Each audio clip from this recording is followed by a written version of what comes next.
Imagine spending your entire life trying to outrun a poor past, finally securing a seat at a table worth millions. Then, picture your wealthy in-laws mocking your father right in front of you, reducing a lifetime of hard labor to a punchline.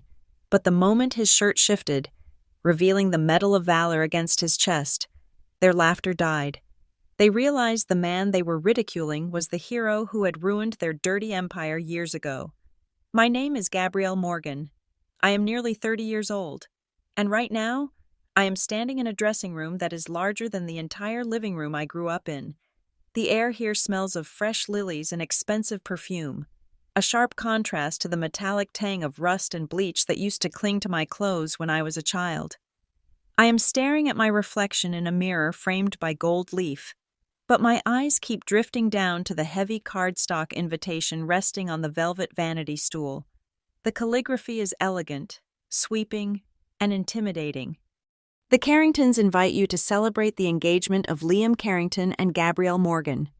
That name, the Carringtons, it sits there on the paper like a judge's gavel, heavy and final. My hand trembles just slightly as I reach out to touch the paper. It is thick, creamy, and probably costs $5 per invite. I take a breath, trying to steady my heart rate, but the anxiety is a cold stone in my stomach. Tonight is supposed to be the pinnacle of everything I have worked for. The moment I finally cross the finish line, leaving my past behind. But all I can think about is my father, Daniel, out there in the hallway, wearing a suit that smells of mothballs, about to walk into a room full of sharks. To understand why my hands are shaking, you have to understand where they came from. They did not come from money. They did not come from legacy. They came from Riverside Heights. Riverside Heights was the kind of neighborhood where the paint was always peeling. No matter how many coats you put on, it was a place of gray siding and chain-link fences, where the sound of a police siren was as common as a bird's song. We lived in a small, two-bedroom box of a house that leaned slightly to the left, as if it were tired of standing up. The walls were thin enough that you could hear the neighbors arguing about bills or the television blaring the nightly news. My mother had left when I was 4 years old. I have no real memory of her. Just a vague scent of vanilla and the echo of a slamming door. It was just me and Dad, Daniel Pierce. My father was a maintenance technician at the local public high school.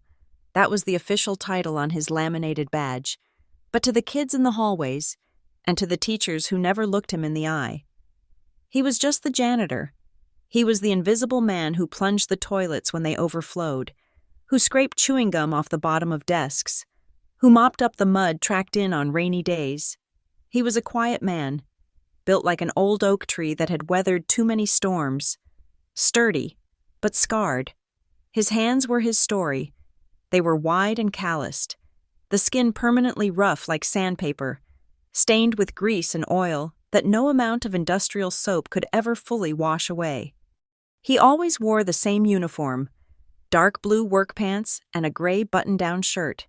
Even on his days off, he wore flannels buttoned all the way up to his collarbone. He was modest, I thought at first, but as I got older, I realized he was hiding something. Underneath those layers of cotton and thermal knit, there was a chain. It was a cheap, dull silver thing, the kind that turns your skin slightly green if you wear it too long. But he never took it off, not when he slept, not when he showered. A heavy metal disc hung from it, always tucked safely against his skin, right over his heart. I remember asking him about it once when I was about 6. He was fixing the leaky faucet in our kitchen, his back to me. "Daddy, what is that necklace?" I asked. He paused, his hand freezing on the wrench. He did not turn around immediately. When he did, he just patted his chest, a soft, rhythmic thump against the hidden metal. "It is just a memory, Gabrielle," he said, his voice low.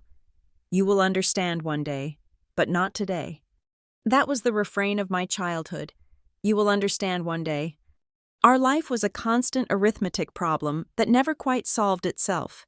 We were always subtracting luxuries, subtracting heat in the winter, subtracting new clothes. I started working as soon as I legally could, bussing tables at a diner after school and on weekends. Dad worked double shifts constantly. He would leave the house at 5 in the morning and sometimes not come back until 9 at night. He would come home smelling of floor wax and sweat, his eyes rimmed with red exhaustion, but I never heard him complain, not once. He never cursed his boss, never kicked the furniture, never lamented the unfairness of it all. He just focused on me. "Use your brain, Gabby," he would tell me, tapping my temple with a rough finger while I did my algebra homework at the wobbly kitchen table. "You use this, so you do not have to use your back. You do not want a life like mine. It is a tired life." But it was not all struggle. We had our mornings, every Saturday, without fail. We would go to a place called Sal's Diner. It was a grease trap on the corner of 4th and Main, with cracked vinyl seats and a cook who smoked out back by the dumpster. But to me, it was a palace. We would order the blueberry pancakes. A short stack cost $3.50. We would split it. Dad would cut the pancakes into perfect little squares for me, pouring the syrup with the precision of a surgeon. We would laugh there. He would make silly faces, or tell me terrible jokes he had heard from the other maintenance guys. In those moments, with my mouth full of sugar and dough, looking at his smiling, tired face, I felt rich. I felt like I had everything I needed. I felt like I truly had a family. Then came high school, and the innocence of those Saturday mornings was shattered by the brutal reality of teenage hierarchy. I went to the same school where my father worked. That was the hardest part. I walked the halls with kids who wore brand-name jeans and drove cars their parents bought for their 16th birthdays. I wore clothes from the thrift store. My sneakers were generic canvas shoes that I had to glue back together when the soles started to flap. I remember the day the shame truly took root. I was a sophomore. I was standing by my locker, trying to hide the fact that the zipper on my backpack was broken. A group of girls walked by. The popular clique. The ones who smelled like expensive shampoo and entitlement. One of them, a girl named Jessica, looked down at my shoes. Then she looked at my dad, who was down the hall, emptying a trash can into his cart. "Hey, Gabrielle," she called out, loud enough for half the hallway to hear. "Maybe if your dad worked harder at scrubbing toilets, he could buy you shoes that do not belong in the garbage." The laughter that followed sounded like broken glass. I felt the heat rise up my neck, burning my cheeks. I did not look at my dad. I could not. I grabbed my books and ran to the bathroom, hiding in a stall until the bell rang. That afternoon, I went home and I exploded. I screamed at him. I screamed at the peeling paint. I screamed at the smell of bleach. I blamed him for my humiliation. I blamed him for being a janitor. "Why can't we be normal?" I yelled, tears streaming down my face. "Why do you have to be that?" He stood there in the kitchen, still wearing his work shirt, taking my anger like he took everything else, in silence. But then, in my blind teenage rage, I reached out. I do not know why. Maybe I wanted to hurt him. Maybe I wanted to rip away the only secret he had. I reached for the collar of his shirt, grabbing the silver chain. "And what is this stupid thing anyway?" I shouted. His reaction was immediate and terrifying. He caught my wrist mid-air. His grip was like iron, stronger than I had ever felt. His eyes, usually so gentle, flared with a sudden, dark intensity. "Do not touch it," he roared. The sound of his voice shook the small kitchen. I froze, my heart hammering against my ribs. I had never seen him like that. It wasn't just anger. It was fear. It was a desperate, protective instinct. He realized what he had done a second later. He dropped my wrist as if it burned him. He took a step back, his shoulders slumping, the fire in his eyes extinguishing instantly, replaced by a deep, hollow sorrow. "I am sorry, Gabrielle," he whispered, turning away to look out the window at the gray street. "I am sorry. Just never touch it. Please, it is not for you to carry." He never explained. He never told me what the metal was, or why he hid it, but that moment planted a seed of mystery that grew alongside my resentment. And later that night, lying in my bed, listening to the hum of the refrigerator through the thin walls, I made a vow to myself. I would fix this. I would study. I would work. I would claw my way out of Riverside Heights. I would make so much money that no one would ever dare look at my shoes and laugh. And I would take him with me. I would give Daniel Pierce a life where he did not have to scrub floors or wear old shirts. I would give him a life of dignity. That vow drove me. It got me a full scholarship to university. It got me through nights of studying until 4 in the morning. It got me my job as a data analyst at Northline Dynamics. And eventually, it led me to Liam Carrington. And now, here I am. I look back at the mirror. The woman staring back at me is wearing a dress that costs $4,000. It is silk, custom-fitted, and beautiful. On my finger sits a diamond ring that is worth more than my father made in 5 years of double shifts. I have done it. I have climbed the mountain. I am about to marry into one of the most powerful families in the state. But as I pick up that heavy invitation, I feel a wave of nausea. I look at the ring, cold, hard, and glittering. I think of my father's hands, cracked and warm, cutting my pancakes. I think of the way he looked this morning when I picked him up, tugging at the collar of the new suit I bought him, asking me if he looked okay, if he would embarrass me. "You look handsome, Dad," I had said, but I saw the fear in his eyes, the same fear I felt when I was 16. I slide the ring onto my finger. It fits perfectly, yet it feels heavy. Am I saving us? Or am I betraying the very thing that made us who we are? I am stepping into a world of gold and glass, a world that looks down on men like Daniel Pierce. I promise to give him a life where he is respected, but by bringing him here, to the Carringtons, have I just walked him into the lion's den? The door to the dressing room creaks open. It is time to go.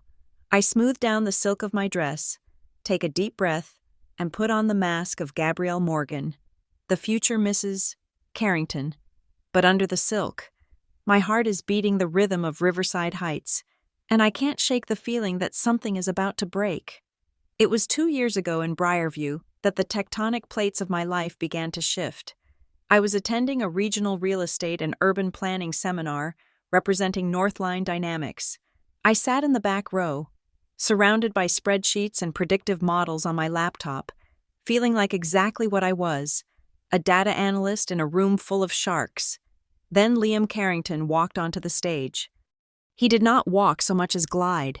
He was the keynote speaker for the afternoon session, discussing the future of luxury living. I knew the name. Of course, everyone in the state knew the name Carrington. His father, Victor, was a titan of industry, and his mother, Elise, was the closest thing our city had to royalty. But seeing Liam in person was different. He was tall, with the kind of effortless posture that suggests a life free of heavy burdens. He wore a navy suit that fit him with mathematical precision, and when he smiled at the audience, the air in the room seemed to change pressure. I remember thinking he looked like a statue come to life, polished and impenetrable, after his speech. While the crowd swarmed him, I stayed back, packing up my cables. I dropped my mouse, and it skittered across the floor, stopping right at the tip of a polished leather shoe. I looked up, and there he was, Liam Carrington. He picked up the cheap plastic mouse and held it out to me with a grin that made my stomach flip. "I think this belongs to you," he said. His voice was warm, lacking the pretension I had expected. "Unless it is trying to escape the seminar, I would not blame it." My speech was a little dry towards the end. That was how it started, a dropped mouse and a self-deprecating joke. He asked me what I did, and when I started rambling about data sets and market trends, he actually listened. He asked me to dinner that very night. I should have said no. I should have gone home to my apartment, heated up leftovers, and called my dad. But I said yes. The courtship that followed was a whirlwind that swept me off my feet and pulled me into a stratosphere I had only ever seen in movies. Liam introduced me to a version of the city I did not know existed. We dined at restaurants where the menus had no prices, and the waiters anticipated your needs before you even realized them. We rode in his sleek, silver sports car, the engine purring like a jungle cat as we sped along the coast. For the first time in my life, I wasn't counting pennies. I wasn't worrying if the check engine light would turn on. I was just existing, and it was intoxicating. Liam was perfect. He was attentive, charming, and seemingly unbothered by the vast chasm between our bank accounts. Early on, I tried to warn him. We were sitting in a booth at a jazz club, sipping cocktails that cost $20 each. "You know I am not from this world, right?" I told him, tracing the rim of my glass. "My dad is a janitor. I grew up in Riverside Heights. I am not who you usually date." Liam just reached across the table and took my hand. "Gabrielle, I do not care about zip codes or job titles. I care about you. You are smart, you are driven, and you are real. That is all that matters." I wanted to believe him. God, I wanted to believe him. It felt like a fairy tale, and I was terrified of waking up. But fairy tales have a way of crumbling when they hit the pavement of reality. The first crack appeared about 3 months in, when I decided it was time for him to meet my father. I could not keep my two worlds separate forever. I drove us to Riverside Heights in my battered sedan because Liam's sports car would have stuck out like a diamond in a coal mine. As we crossed the bridge into my old neighborhood, I saw Liam's body language change. He shifted in his seat. He locked the door. He stared out the window at the rows of identical, tired houses with a mixture of curiosity and unease. When we pulled up to the curb, the grass was a little long and the porch light was flickering. Dad was waiting at the door. He had put on his best flannel shirt, the one with the fewest stains, and combed his graying hair back. "Welcome," Dad said, extending his hand. His palm was rough, calloused from decades of gripping mops and wrenches. Liam took it, his manicured hand disappearing into my father's grip. "It is a pleasure to meet you, Mr. Pierce," Liam said. He was polite, perfectly trained, but I saw the way his eyes darted around the small living room. He noticed the water stain on the ceiling. He noticed the worn patch on the rug. He noticed the lack of space. Dinner was pot roast and mashed potatoes. I had spent all afternoon cooking, trying to make it special. We sat at the small kitchen table, the three of us forming a triangle of awkward silence. Dad was quieter than usual. He ate slowly, his eyes fixed on his plate, occasionally glancing up to study Liam with a gaze that was not hostile, but deeply analytical. It was the way he looked at a broken boiler, trying to figure out how it worked and where it might fail. "So, Liam," Dad said, his voice gruff, "Gabrielle tells me you work in development, your father's company." "Yes, sir," Liam replied, straightening up. "We are currently focusing on revitalizing the downtown corridor, high-end residential units, mixed-use retail. It is very exciting work." "Revitalizing," Dad repeated the word, tasting it. "That usually means raising rents, doesn't it?" I kicked Dad gently under the table. "Dad, the potatoes are good, aren't they?" Liam cleared his throat.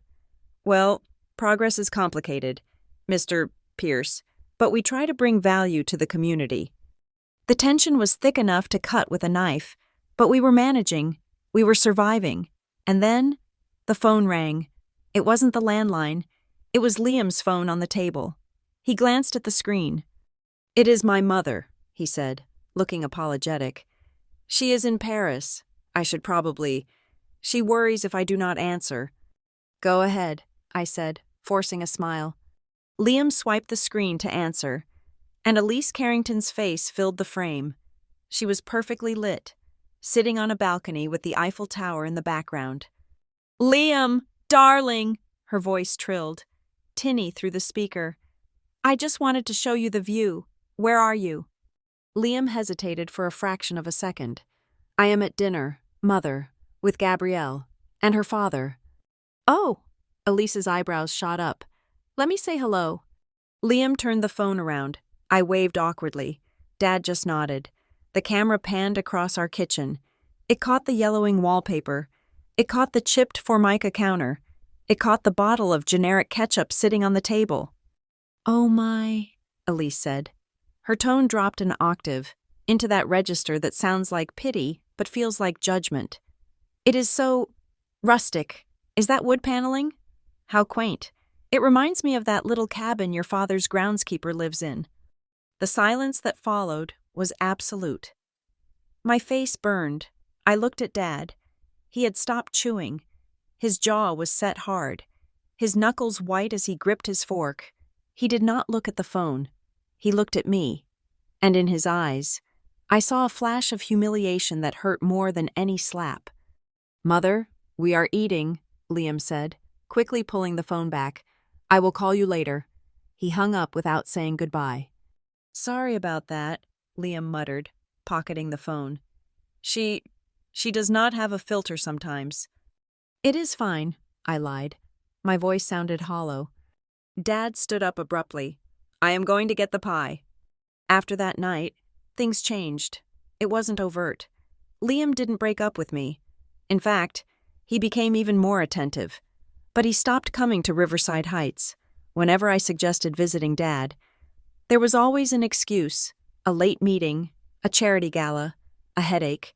He invited me to his world constantly: 5-star resorts, opera boxes, private tastings. But he carefully insulated himself from mine. I started to feel a strange sense of dislocation. When I was with Liam, I was the girl in the silk dress, sipping champagne. But in the back of my mind, I was always thinking about the groundskeeper's cabin comment. I was thinking about Dad eating his pot roast in silence. Was I being rescued? Or was I being erased? The feeling culminated 6 months later on a rooftop in the city center. Liam had rented out the entire top floor of the Skyline Hotel. There were hundreds of candles flickering against the wind, and a string quartet was playing softly in the corner. The view was breathtaking. The city spread out below us like a grid of electric jewels. Liam led me to the edge of the terrace. He looked handsome, dashing, everything a girl is supposed to want. He took both my hands in his. "Gabrielle," he said, his eyes locking onto mine, "you are the best thing that has ever happened to me. You are real in a world that is full of fake. I want to build a life with you." He dropped to one knee. My breath caught in my throat. I knew it was coming, and yet the physical reality of it was overwhelming. He pulled out a small black velvet box and opened it. Inside sat a diamond so large and brilliant it seemed to capture all the light on the roof. "Will you marry me?" Tears pricked my eyes. I looked at the ring, then at him. I thought about the struggles, the bills, the nights Dad came home exhausted. This ring was a ticket out. It was safety. It was security. It was the end of the fear that had shadowed me since childhood. "Yes," I whispered. "Yes, Liam." He slid the ring onto my finger. It was cold and heavy. He stood up and kissed me, holding me tight as the musicians swelled into a crescendo. I buried my face in his shoulder, smelling his expensive cologne, letting the relief wash over me. I had made it. I had won. But then, he pulled back slightly, brushing a tear from my cheek. He looked deep into my eyes, smiling a smile that was meant to be comforting. "Do not cry," he said softly. "It is over now. No more struggling. I am going to get you out of that place for good. You never have to look back." The words hit me like a splash of ice water. Get you out of that place. Never look back. He was not just offering me a future. He was offering me an escape route. He was offering to cut the anchor that held me to Riverside Heights. But that anchor was attached to a person. It was attached to Daniel Pierce. I smiled back at him, because that is what you do when you just got engaged to a prince. But as I looked over his shoulder at the glittering city, a cold knot tightened in my stomach. I realized with a sinking heart that in Liam's eyes, saving me meant saving me from my father. And by saying yes, I wasn't just accepting a ring. I was accepting the idea that my past was something to be discarded. The wind whipped around us, threatening to blow out the candles, but they burned on, oblivious to the shadow that had just fallen over my heart. The gates to Maple Ridge Estate did not just open. They parted, slow and heavy, like the entrance to a fortress. As Liam's car crunched over the gravel driveway, I felt the oxygen in the cabin thin out. This was not just a neighborhood, it was a statement. The lawns were manicured to a level of perfection that looked artificial, the grass a shade of green that seemed impossible in nature, and then the house appeared. It was a sprawling mansion of stone and glass, with columns that looked like they belonged on a government building. My stomach did a slow roll. I had seen wealth before with Liam, but this was different. This was the source. This was the factory where his worldview had been manufactured. Elise Carrington was waiting for us in the foyer. The space was cavernous, filled with oil paintings that were likely originals and a chandelier that looked heavy enough to crush a small car. Elise was a woman who defied aging, not through nature, but through sheer force of will and expensive dermatology. She wore a cashmere cardigan that looked softer than my skin, and her smile was precise, showing exactly the right amount of teeth. "Gabrielle," she said, leaning in for an air kiss that did not graze my cheek. "Welcome to the family home. We are so relieved you could make it." "Thank you for having me, Mrs. Carrington," I said, gripping my purse strap so hard my knuckles turned white. She stepped back and looked me up and down. It was a quick scan, lasting maybe 2 seconds, but in that time, I felt her appraise my shoes, my dress, and my haircut. "You look lovely," she said, though her tone suggested she was surprised I had managed it. "And how is your maintenance dad? Is he keeping busy?" The phrase hit me in the chest. Your maintenance dad, not your father, not Daniel. She had turned his identity into a job description, and a lowly one at that. She said it with a light, breezy laugh, as if it were a cute nickname, but the condescension was razor-sharp. "He is doing well, thank you," I managed to say, my voice tight. "He works very hard." "I am sure he does," Elise murmured, already turning away to lead us into the drawing room. "Someone has to keep the boilers running, I suppose." Dinner was served in a dining room that could have seated 30 people. Though it was just the 4 of us, we sat at one end of a mahogany table that stretched out like a runway. The silence was punctuated only by the clinking of silver against fine china. Victor Carrington sat at the head of the table. He was a man who took up space even when he was sitting still. He had the same jawline as Liam, but where Liam's was soft and charming, Victor's was hard, like granite. He did not waste time with small talk. "So, Gabrielle," Victor said, slicing into his steak with surgical precision, "Liam tells us your father is nearing retirement age. Does the school district offer a robust pension plan?" I blinked, caught off guard. "Excuse me?" "The pension," Victor repeated, not looking up. "Maintenance staff usually rely on unions. Is his union strong? I ask because, obviously, when 2 families merge, we have to consider all financial liabilities. We need to know if he is going to be dependent." I felt the blood rush to my face. He was talking about my father as if he were a bad investment, a potential drain on their resources. "My father has savings," I said, trying to keep my voice steady. "He has taken care of himself his whole life. He will not be a burden to anyone." Victor hummed, a sound that conveyed skepticism. "That is good to hear. You can never be too careful. We had a groundskeeper once who retired and then tried to sue us for back pain 3 years later. People in that bracket often look for a payout." "Dad," Liam said. He shifted in his seat, looking at his wine glass. "Can we not talk about this?" "I am just being practical, Liam," Victor said, taking a sip of red wine. "Marriage is a contract.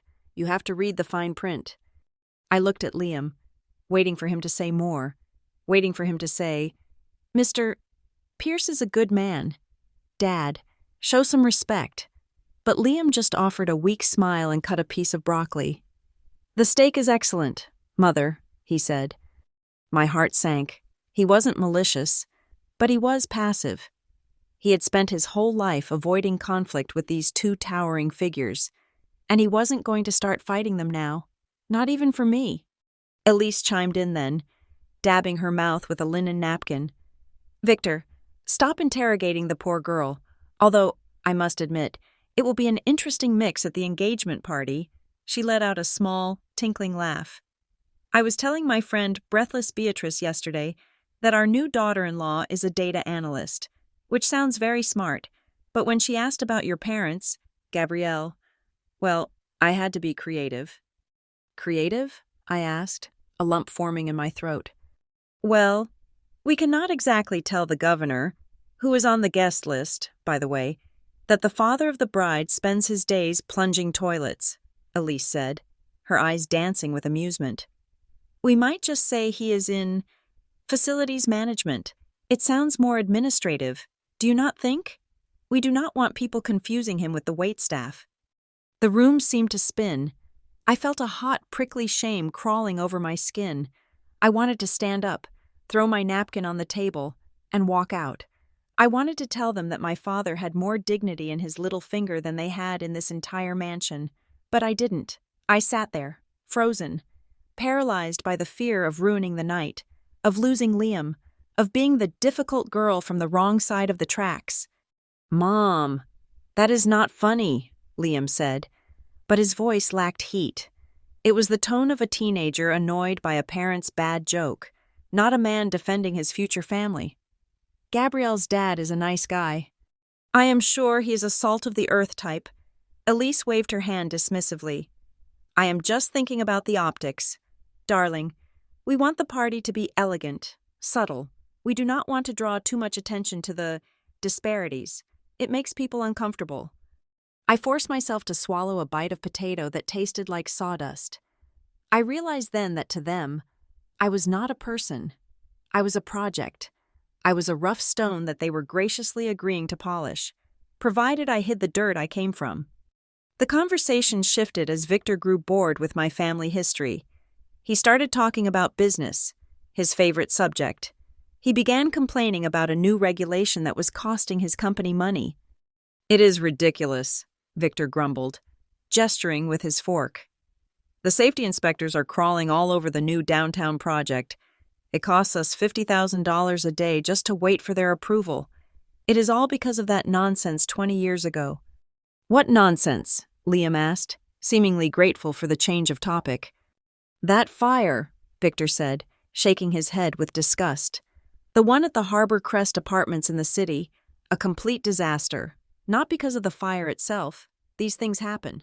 Tenants are careless with heaters. But because of the aftermath." I looked up. I had heard of Harbor Crest. It was a tragedy that had made headlines when I was a kid, though I didn't know the details. Victor took a long drink of wine, his face reddening slightly.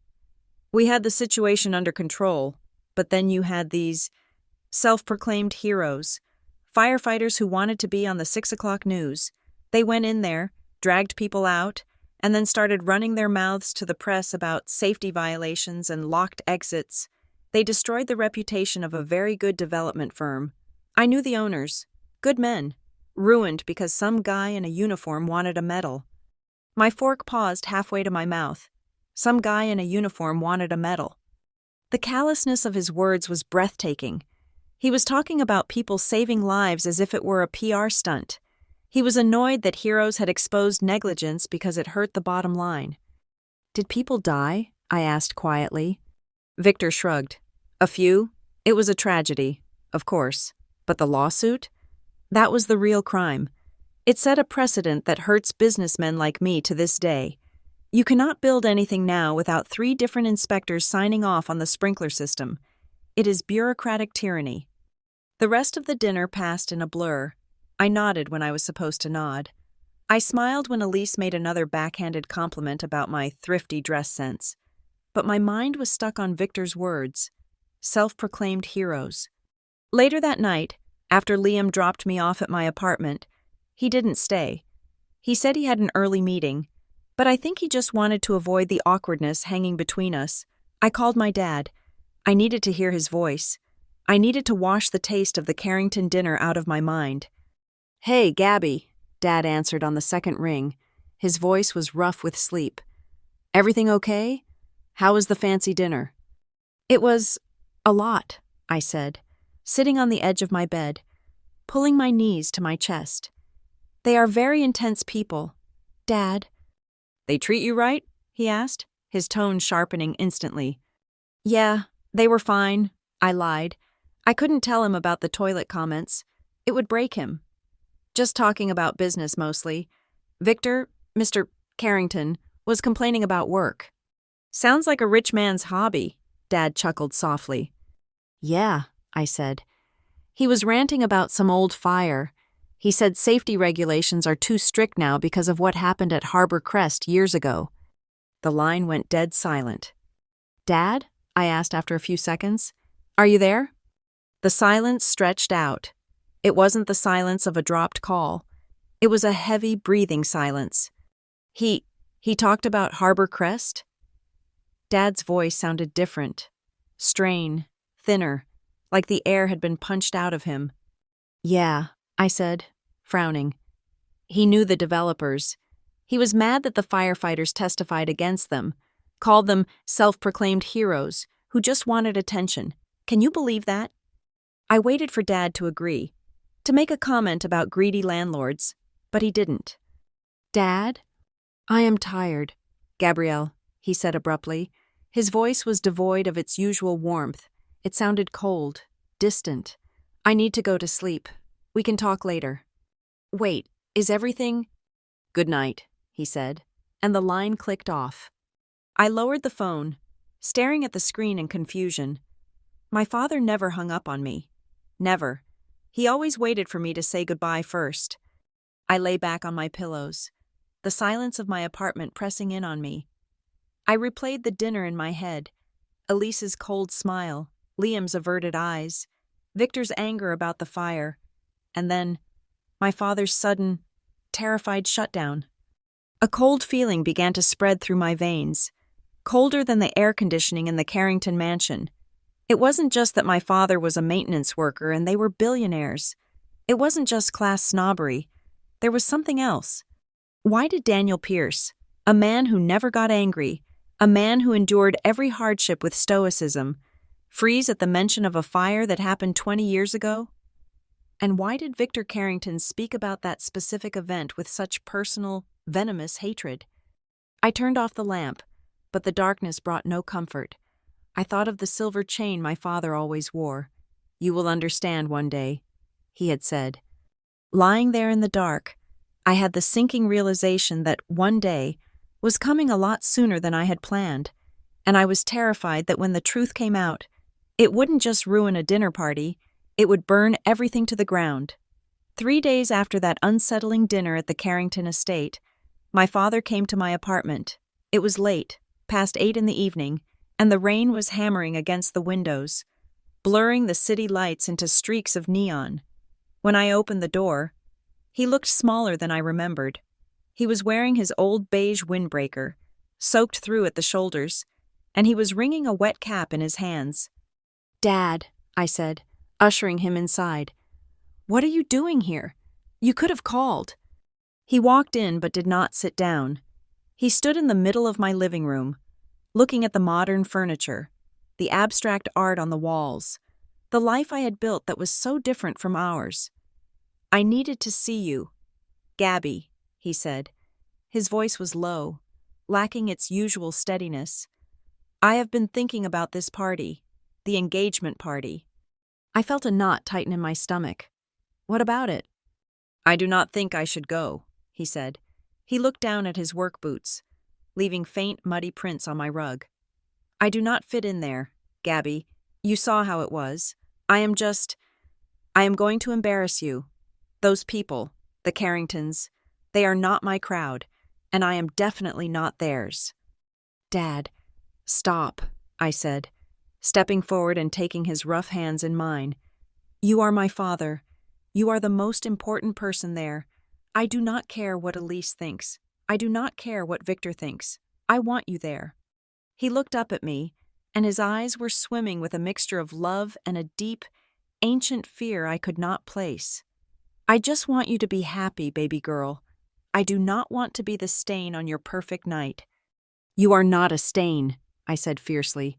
"You are my dad. Please, do it for me." He held my gaze for a long moment, searching for something. Finally, he sighed, a sound that seemed to rattle in his chest. "Okay, for you, I will be there." He left shortly after, refusing my offer of a ride home. After he was gone, I felt a restless energy buzzing under my skin. I could not sit still. I decided to drive over to his house in Riverside Heights the next morning, ostensibly to help him find a tie for the party. but really, because I needed to feel the ground beneath my feet again. I needed to understand why he was so afraid. The next day was Saturday. The house was quiet when I let myself in. Dad was out at the hardware store, picking up supplies for a side job. I went into his bedroom to look for the few ties he owned. His closet was neat, organized with the military precision of a man who had very little and took care of it all. I found 2 ties, both wide and out of style, hanging on a hook. As I reached for them, my elbow bumped a wooden box sitting on the high shelf. It was an old cigar box I had seen 1,000 times but never touched. It teetered for a heart-stopping second, then crashed to the floor. The wood splintered. The latch broke. Papers spilled out across the worn linoleum like dead leaves. "Oh, no," I whispered, dropping to my knees to gather them up before Dad got home. I expected to find bills, maybe old birthday cards I had made him with crayons. Instead, I found newspaper clippings. They were yellowed, brittle with age, the newsprint fading to gray. I picked one up to stack it, but the headline stopped me cold. "Inferno at Harbor Crest, 12 dead, dozens injured." The date was from 25 years ago. I frowned. Why would Dad keep this? I shuffled through the pile and found a photograph clipped from the same paper. It was a black and white shot of a firefighter emerging from a cloud of smoke, his face smeared with soot, carrying a limp child in his arms. The firefighter's helmet obscured his eyes, but I knew that jawline. I knew the set of those shoulders. I brought the paper closer to my face, my breath hitching. It was him. It was Daniel Pierce. He looked young, strong, and terrified, but he was moving with purpose. The caption read, "Local Hero. Daniel Pierce rescues a young resident from the blaze." My hands started to shake. My father was a firefighter? He had never told me, not once, in all the years of him fixing boilers and unclogging drains. He had never mentioned that he used to run into burning buildings. Why would he hide this?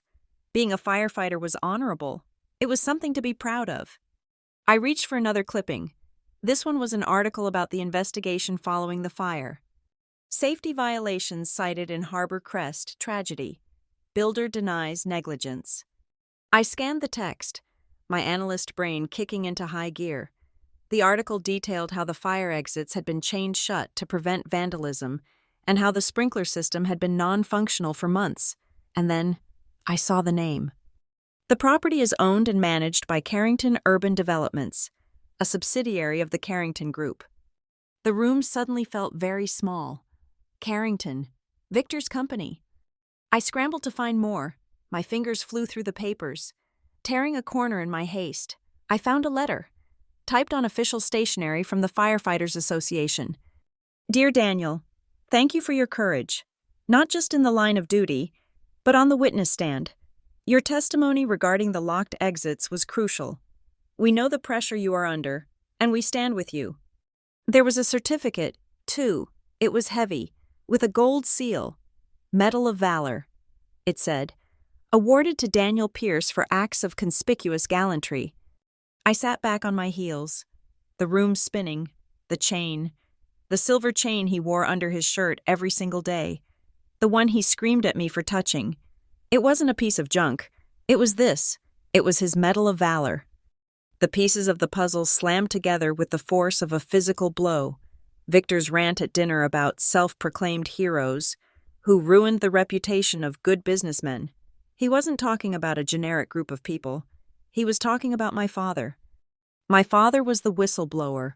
My father was the man who had stood up in court and told the world that Victor Carrington's company had cut corners that killed people. I packed the papers carefully back into the broken box and shoved it under the bed. I couldn't let Dad know I had found them. Not yet. I grabbed my purse and ran out of the house, my heart hammering a frantic rhythm against my ribs. I drove straight to my office at Northline Dynamics. It was Saturday, so the building was empty. I needed my dual monitors.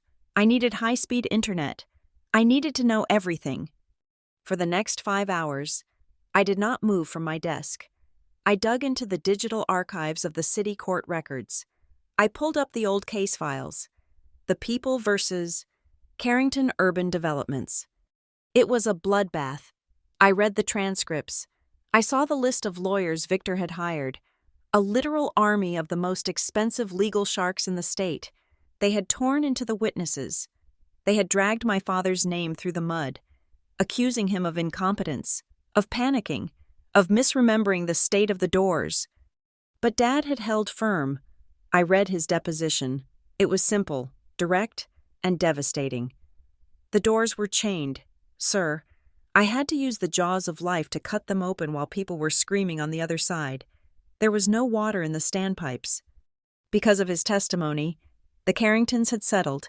They paid out millions to the victims' families. It was a massive financial hit. But more than that, it was a stain on their reputation that had taken a decade to scrub clean. But I also saw what happened to Daniel Pierce. I found employment records buried in the appendices. 2 months after the trial, Dad was transferred to a station across the state, a punitive move. Then, there was a report of an injury during a training exercise, an injury that looked suspiciously minor on paper, but resulted in a medical discharge. He was pushed out, blacklisted. The hero of Harbor Crest was quietly erased from the force because he dared to speak against the money. That was why we were poor. That was why he worked as a janitor. That was why he looked at me with such fear when I told him about the engagement. He wasn't afraid of using the wrong fork. He was afraid of them. I sat back in my ergonomic office chair, staring at the glowing screen. A cold fury, unlike anything I had ever felt, began to rise in my chest. It started in my stomach and spread to my fingertips, making them tingle. This whole time, I thought the Carringtons looked down on us because we were working class. I thought Elise's snide comments about maintenance and Victor's questions about pensions were just the garden-variety ignorance of the rich. I was wrong. It was so much worse. They knew. When they heard the name Pierce, when they saw him, they knew exactly who he was. Victor recognized him. That is why he asked about the union. That is why he brought up the fire. He was testing the waters. He was mocking him. They were inviting the man who had almost destroyed them into their home, not to welcome him, but to gloat. They wanted to rub his nose in it. They wanted to show him that no matter what he did, no matter how brave he was, they still won. They still had the mansion. They still had the power. And now, they were taking his daughter. I looked at the picture of my father again. Young, brave, carrying a child out of the fire. And then I thought of him standing in my living room last night, wringing his cap, feeling unworthy of entering their world. You didn't fail. Dad, I whispered to the empty office. You beat them, and they have never forgiven you for it. I closed my laptop with a snap. I felt different. The insecurity I had felt about my background, the shame about my shoes, the desperate need to fit in, it all evaporated. In its place was a steely, cold resolve. I was not just a bride anymore. I was a witness. I picked up my phone and saw a text from Liam. Can't wait for next week.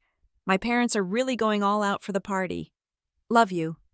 I stared at the words, love you. Did he know? Did Liam know that his father's fortune was built on the ashes of a building my father tried to save? Did he know that his comfortable life was paid for by the silence of men like Daniel Pierce? I didn't reply. I grabbed my keys and walked out of the building. The sun was setting, casting long shadows across the parking lot. I wasn't Gabrielle the data analyst anymore. I wasn't the poor girl from Riverside Heights trying to pass as a debutante. I was the daughter of a hero, and I was about to walk into the lion's den, not to join the pride, but to burn it down. The transformation from fiancé to investigator was not sudden. It was a slow hardening of the spirit, like ice forming over a lake. I did not stop loving Liam, but I stopped trusting the ground he walked on. I bought a digital voice recorder, a small, sleek device that looked like a USB drive, and I started carrying it in my clutch every time I visited the Carrington estate. The first recording I captured was on a Tuesday evening. We were in the sunroom. Victor, Elise, and I. Liam was taking a call in the hallway. Elise poured tea from a silver pot, the steam curling into the air like smoke. Gabrielle, dear, she said, sliding a porcelain cup toward me. "We need to discuss some housekeeping before the big day. Boring legalities, really. But Victor insists." I smiled, my hand resting casually on my bag where the red light was blinking silently. "Of course, Elise. What sort of legalities?" "Asset protection," Victor said. He was reading the Wall Street Journal, not even looking at me. "When a family like ours brings in someone from a different financial background, we have to ensure the integrity of the estate. It is standard procedure." "We have had a draft of the prenuptial agreement drawn up," Elise added, her voice sugary sweet. "It is just to make sure everyone is comfortable. We would hate for your family's debts or liabilities to become an issue for Liam down the line." Liabilities, that was the word they used for my life. The document arrived in my email the next morning. It was 40 pages long. I printed it out and took it not to the high-end firm the Carringtons had kindly recommended, but to a small office above a bakery in the garment district. Mr. Henderson, a lawyer who wore suspenders and smelled faintly of tobacco, read it in silence for 20 minutes. He finally took off his glasses and looked at me. "Gabrielle, I have seen some draconian contracts in my time, but this is impressive. They are not just protecting their money.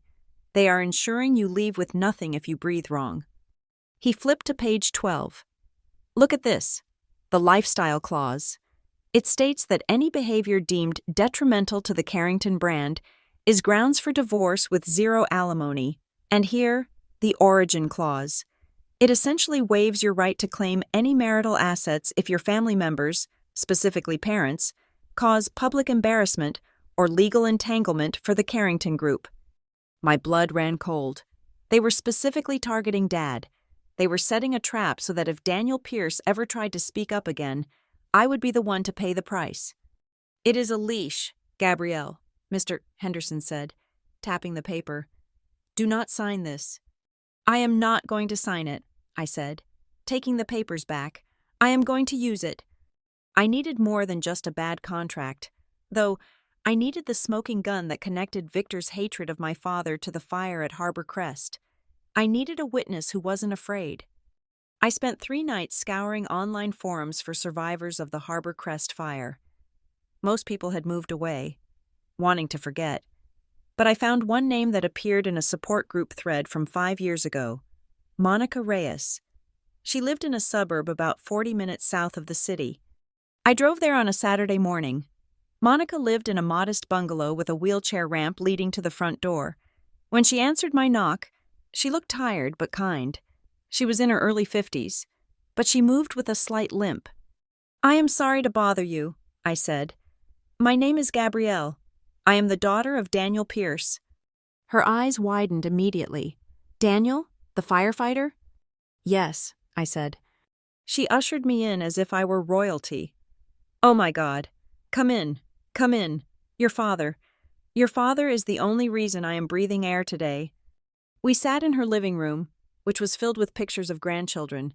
Monica poured me coffee, her hands shaking slightly. "I was trapped on the 4th floor," she told me. "The smoke was so thick you could chew it. The fire escape door was locked. I remember banging on it until my fists bled. Then this axe came through the wood. It was your dad. He cut through that chain like it was paper. He picked me up. I had broken my ankle trying to run, and he carried me down 6 flights of stairs. He gave me his own mask." I quietly placed my phone on the table, the recording app running. "Monica, did you ever deal with the owners, the Carrington Group?" Her face darkened. The warmth vanished, replaced by a hard, bitter edge. "Victor Carrington," she spat the name out. "He came to the hospital 3 days later. I was still coughing up soot. He had a lawyer with him. They offered me $5,000, cash, right there in the hospital room." "What for?" I asked. "To sign a waiver," she said. She stood up and limped over to a filing cabinet in the corner. "They wanted me to say the door wasn't locked. They wanted me to say I just couldn't open it because I was panicked. They wanted to blame the victims." She pulled out a yellowed piece of paper and handed it to me. I didn't sign it, but I kept the copy they left on the bedside table. I wanted to remember the face of the devil. I looked down at the document. It was a standard liability waiver, but at the bottom, already signed in heavy black ink, was the signature, Victor Carrington. "He tried to buy us all off," Monica said softly. "Most people took the money. They were poor. They lost everything. But your dad, he testified. He went to court and told the truth. They destroyed him for it, didn't they?" "They tried," I said, my thumb tracing Victor's signature. "Can I take a picture of this, Monica?" "Take the whole thing," she said. "I do not want his name in my house anymore." I drove home with the document in a plastic folder on the passenger seat. I felt heavy, but it was a good heaviness. It was the weight of ammunition. That evening, Liam came over to my apartment. He looked exhausted. He collapsed onto my sofa and loosened his tie. "My parents are driving me insane," he groaned. "The party planning has turned into a military operation. Mom is obsessing over the guest list. She cut my college roommate because he works for a rival firm." I sat next to him, running my fingers through his hair. "Why are they so intense about everything? Liam, it is just a party." "It is not just a party to them," Liam sighed, leaning into my touch. "It is image control. Dad has always been paranoid about reputation. Ever since I was a kid, he has these grudges. He feels like people are always trying to tear down what he built." "Like who?" I asked casually. "Oh, regulators, inspectors. There was this whole group of people years ago, witnesses in some lawsuit, who he thinks conspired against him. He calls them the ingrates. He says they took his money and then spat in his face. He has never forgiven them." My hand froze in his hair for a fraction of a second.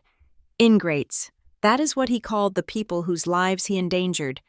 That is what he called my father. "That sounds difficult to live with," I said. "It is," Liam said, closing his eyes. "That is why I love being with you, Gabby. You are simple. No drama, no vendettas, just us." I looked at his sleeping face. He didn't know. He truly didn't know that the biggest ingrate of all was the man he was about to call father-in-law. And I realized then that I couldn't tell him. If I told Liam the truth now, he would confront his parents. Victor would cancel the party. He would spin the narrative before we even got a chance to speak. The story would die in a quiet room, managed by expensive PR teams. No, I needed an audience.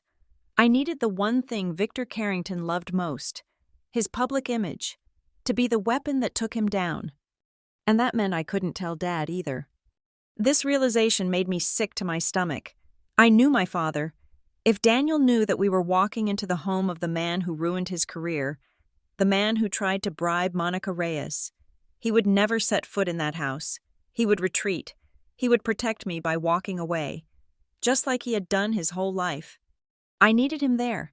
I needed him standing in that ballroom, wearing his cheap suit and his Medal of Valor.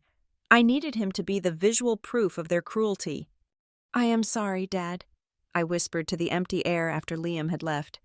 "I have to use you, just for one night." I spent the next 2 days in a fever of preparation. I scanned Monica's document and emailed it to 3 different secure cloud accounts. I sent a copy to Mr. Henderson, and then I made the most important call of all. Derek Hall was an investigative journalist for the City Chronicle. He had written a series of articles about zoning corruption last year that I had admired.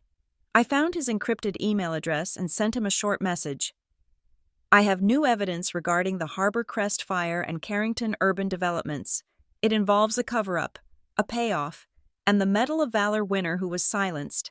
I can give you the exclusive, but you have to be at the Carrington engagement party this Friday." He replied within 10 minutes, "I will be there. Get me in." I arranged for him to come as the +1 of a colleague from Northline Dynamics who owed me a favor. Everything was set. The trap was laid. On the morning of the party, a courier arrived with a package from Elise. It was a dress for the evening, a pale champagne-colored gown. The note attached read, "So you look the part. Try not to let your father wear anything too industrial." I held the dress up. It was beautiful, expensive, and completely soulless. I walked over to the vanity table where the gold-plated invitation sat propped up against the mirror. "The Carringtons invite you." I picked it up. The card felt cold and sharp against my skin. I looked at my reflection. My eyes were different now. The fear was gone. The insecurity was gone. Tonight, I wasn't going to a party to celebrate a marriage.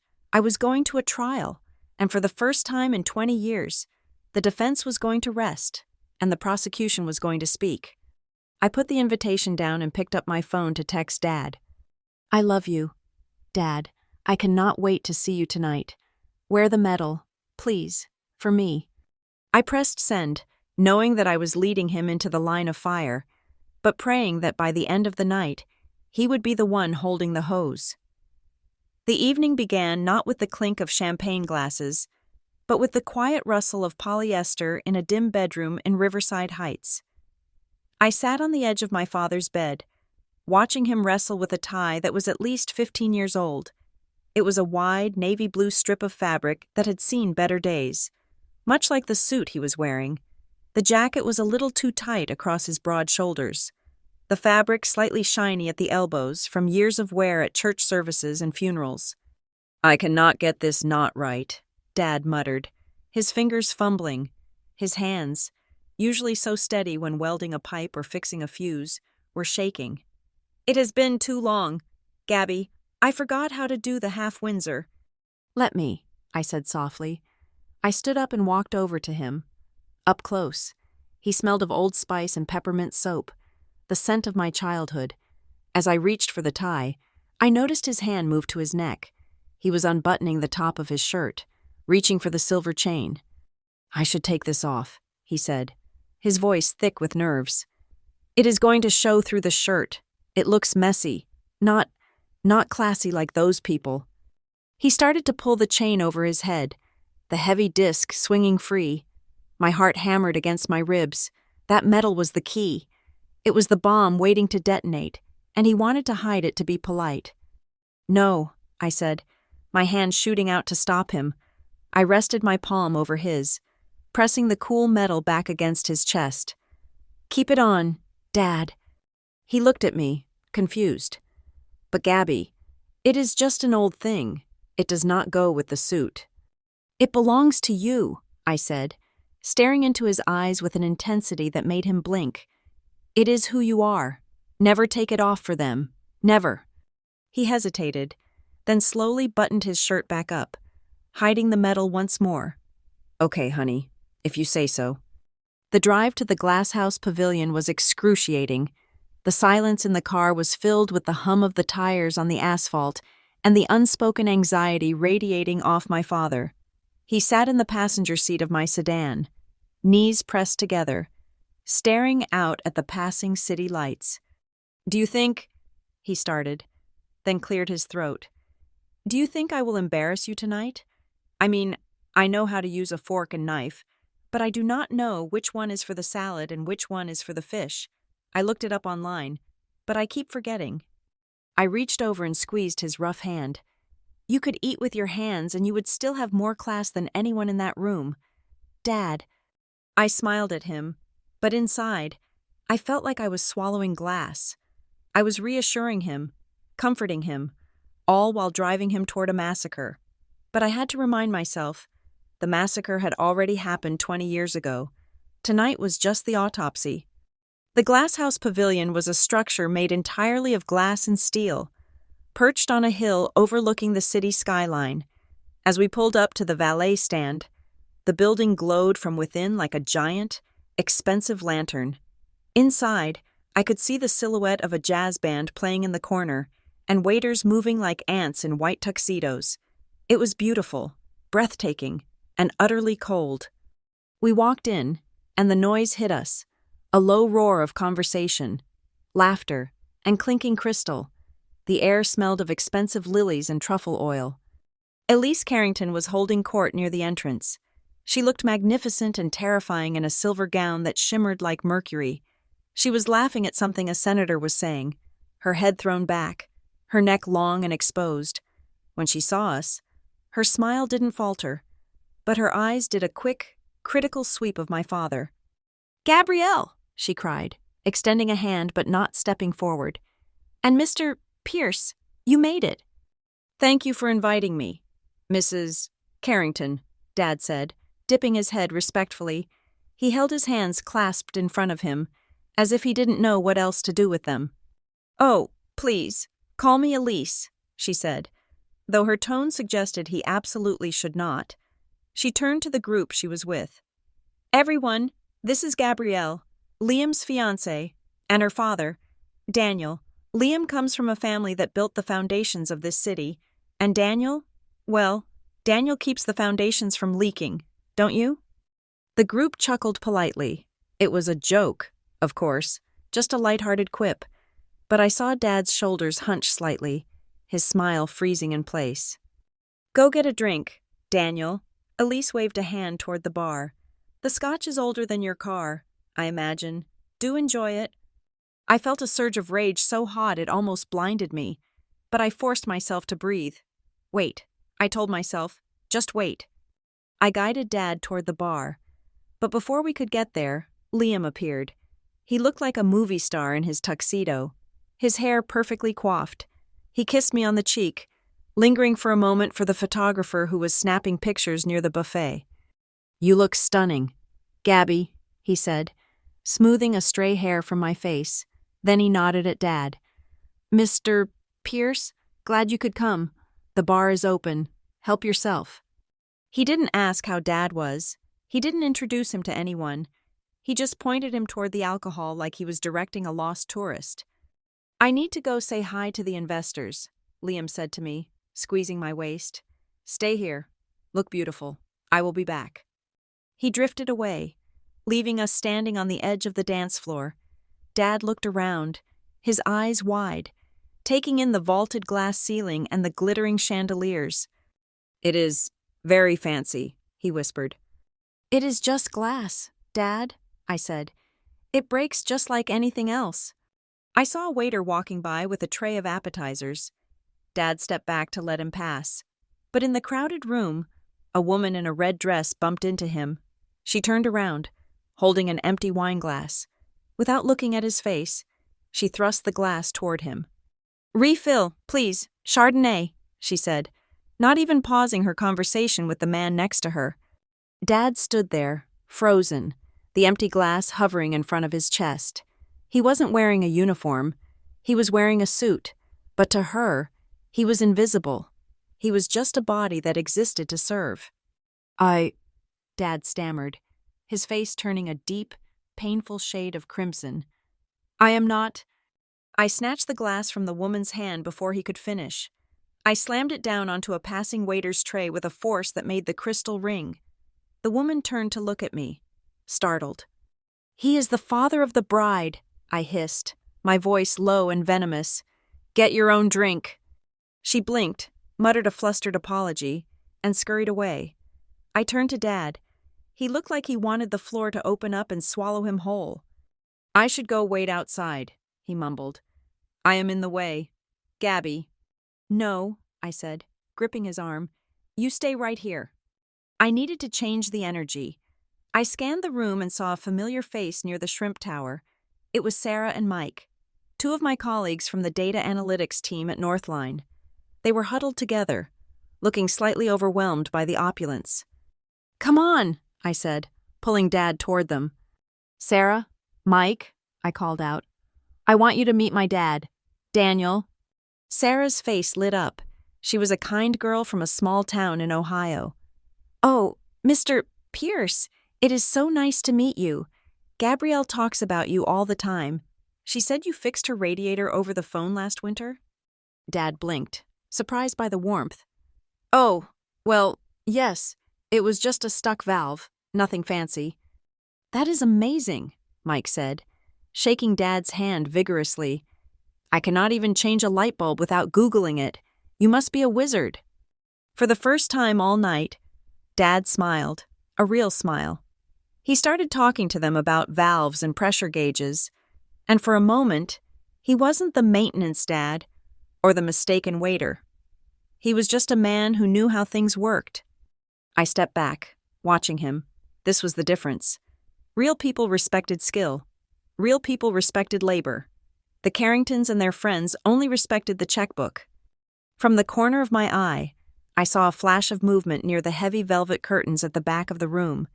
It was Derek Hall. He had made it. He was wearing a suit that was nondescript enough to blend in, but his eyes were sharp, scanning the room like a hawk. He caught my eye for a fraction of a second and gave a barely perceptible nod. Then, he raised his camera and snapped a few candid shots of Victor, who was laughing loudly near the stage, a cigar in one hand.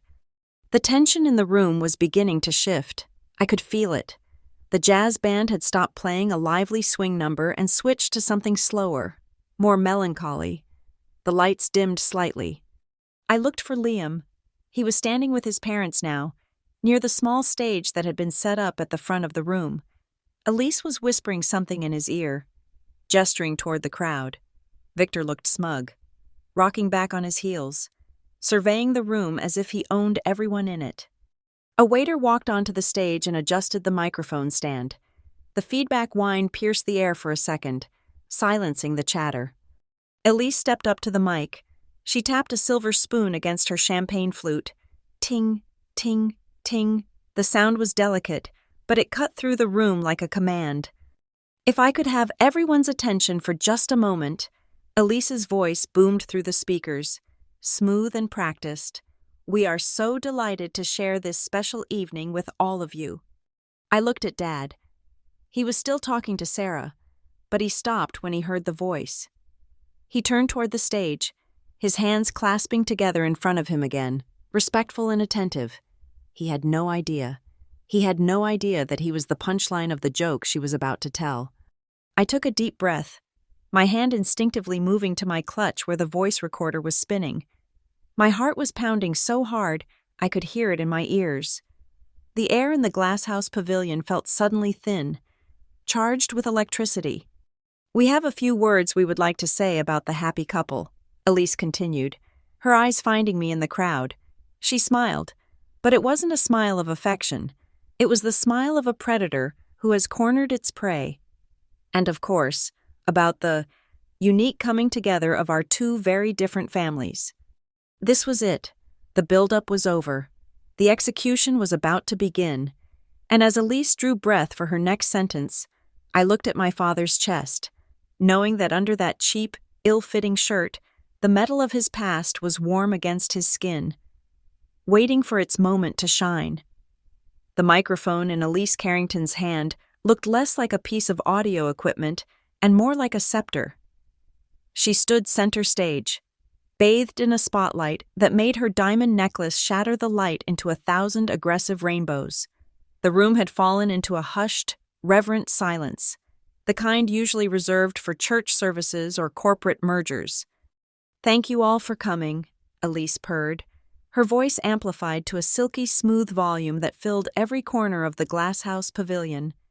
When Victor and I first held Liam in our arms 28 years ago, we knew he was destined for great things. It is the Carrington way. After all, we build, we lead, from his first steps at the prep school to graduating top of his class at Yale. Liam has never ceased to make us proud. She smiled at Liam, who was standing a few feet away, looking appropriately humble and dashing. The crowd murmured their approval. It was the standard script, the Golden Boy narrative. And then, Elise pivoted, her eyes finding me in the crowd. The spotlight did not move to me, leaving me in the shadows, which felt intentional. Liam brought us Gabrielle, our lovely grounded girl from Riverside. A ripple of polite laughter moved through the room. The word grounded was doing a lot of heavy lifting. It was code. It meant poor. It meant dirt. It meant beneath us. We were surprised. Of course, Elise continued, her tone light and conversational, as if she were sharing a funny anecdote at a brunch. But we have come to adore Gabrielle's rustic charm, and we are so very grateful to her father, Daniel. She gestured toward where Dad and I were standing. Dad straightened his spine, offering a shaky, tentative smile. He looked like a deer caught in the headlights of a semi-truck. "You know," Elise said, leaning into the mic as if sharing a secret, It takes a lot for a father to hand his daughter over to a new family, especially when that family operates in a slightly different tax bracket. Laughter again, louder this time. But seriously, she went on, her smile sharpening, we are so honored that Daniel has trusted us. I look at him and I think, here is a man who has spent 40 years fixing other people's leaky pipes and changing burnt-out light bulbs. That is hard work.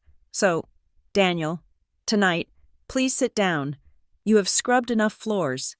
Let the Carringtons handle the heavy lifting from now on. The room erupted. It wasn't a warm laugh. It was the braying, jagged laughter of people who were relieved they weren't the target.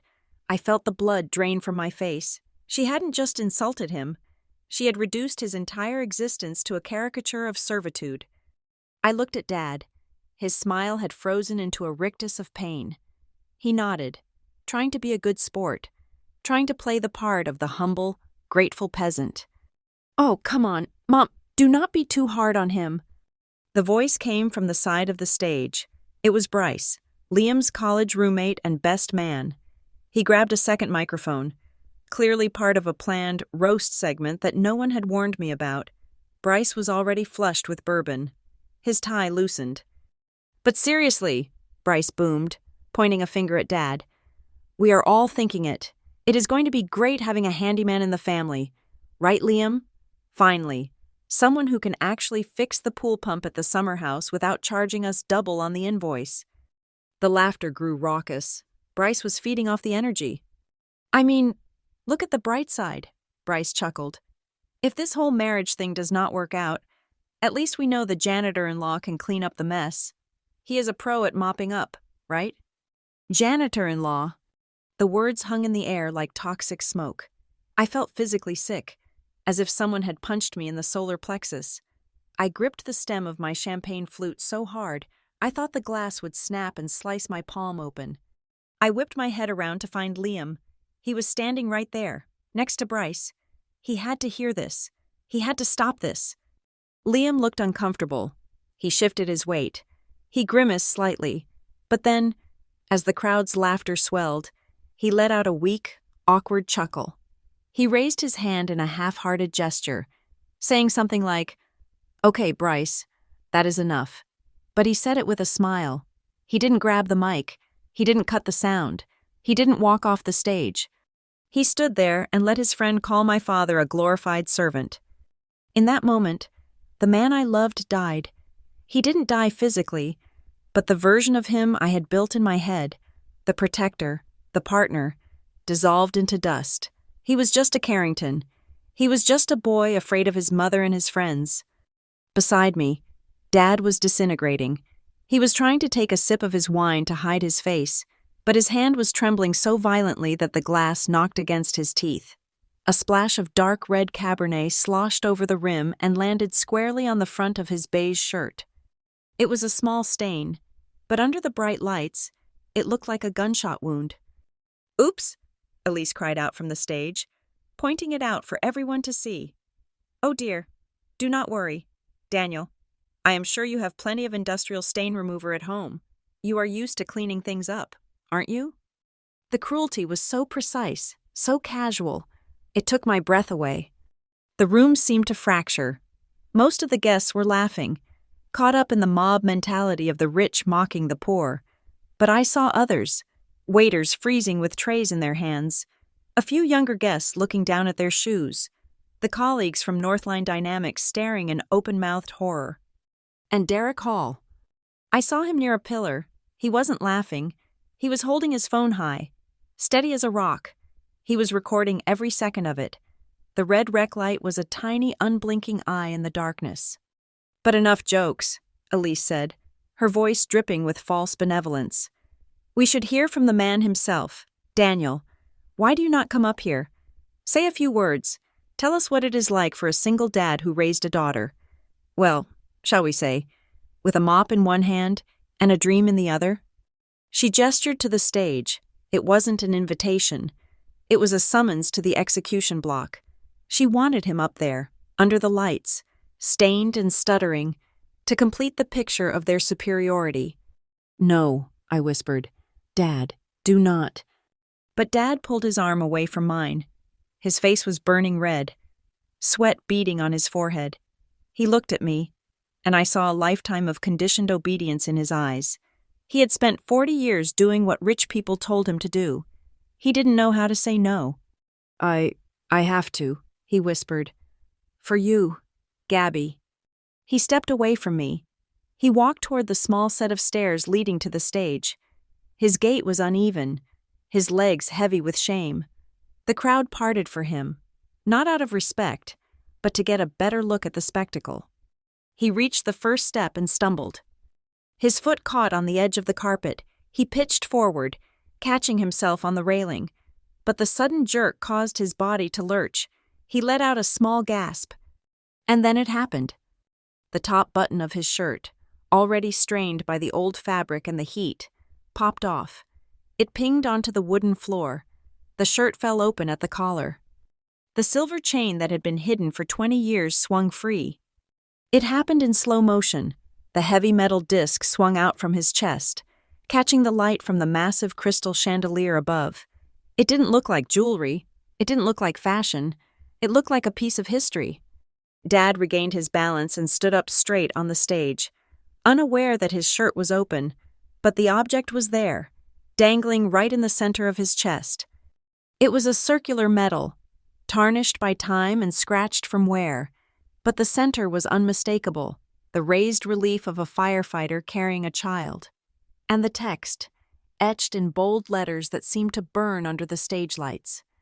Harbor Crest Fire, Medal of Valor. The laughter in the room didn't taper off. It was severed. Silence crashed into the glasshouse pavilion. It was sudden and absolute. The guests in the front row, the ones who had been laughing the hardest, leaned in. They saw the medal. They saw the words. I looked at Victor Carrington. He was standing near the edge of the stage, a glass of scotch halfway to his mouth. His face, which had been flushed with arrogant amusement seconds ago, drained of all color. It went past pale. It went gray. His eyes locked onto that piece of metal swinging against my father's stained shirt. He knew. He remembered the face of the man who had sat on a witness stand and refused to be bought. He remembered the firefighter who had cost him millions. Dad stood there, blinking in the harsh light, clutching the microphone stand for support, completely unaware that the symbol of his greatest courage and the Carringtons' greatest shame was exposed for the entire world to see. Dad started, his voice cracking into the microphone. I just wanted to say. But no one was listening to his words anymore. They were staring at his chest, and the air in the room shifted from mockery to a terrified, electric anticipation. The ghost of Harbor Crest had just walked into the party, and it was wearing a janitor's suit. The silence in the glasshouse pavilion was not empty. It was heavy, suffocating, and thick with unspoken questions. The spotlight was still fixed on my father, but it no longer illuminated a clumsy man with a wine stain on his shirt. It illuminated the dull, battered circle of metal swinging rhythmically against his chest. From the shadows near the velvet curtains, I saw Derek Hall move. He did not step forward, but he raised his camera lens, the shutter clicking rapidly in the quiet room, on the large digital screens that flanked the stage, usually reserved for displaying romantic photos of Liam and me. The live feed from the event videographer suddenly zoomed in. The cameraman, perhaps sensing the shift in the room or simply doing his job, focused entirely on my father's chest. The image of the medal filled the screens. It was 10 feet tall now, every scratch, every dent, and the embossed figure of the firefighter carrying the child was visible to all 200 guests. That is not a prop. The voice came from the front row. An elderly man with silver hair and a cane, Judge Reynolds, a retired circuit court judge whom Elise had spent months courting for an invitation, leaned forward. He adjusted his spectacles, his eyes narrowing as he looked at the screen and then at the man on stage. That is a Medal of Valor, the judge said, his voice carrying easily in the dead silence. I have not seen one of those in 20 years. They do not hand those out for fixing toilets. The whisper started then, a low murmur running through the crowd like a brush fire. Medal of Valor? The janitor? What is going on? Victor Carrington reacted with the speed of a man watching his stock portfolio crash. He lunged onto the stage, his polished shoes skidding slightly on the floor. He forced a tight, panicked smile, reaching out to grab my father's shoulder, his other hand moving quickly to pull the lapels of Dad's jacket together to hide the medal. "All right, Daniel," Victor said, his voice loud and overly jovial, though I could hear the tremor of true fear underneath. "I think you have had a little too much excitement for one evening. Let us get you cleaned up. Nobody here wants to see that old thing.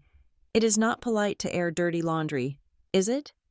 He tried to shove the medal back inside Dad's shirt, his fingers fumbling roughly against my father's skin. That was the mistake.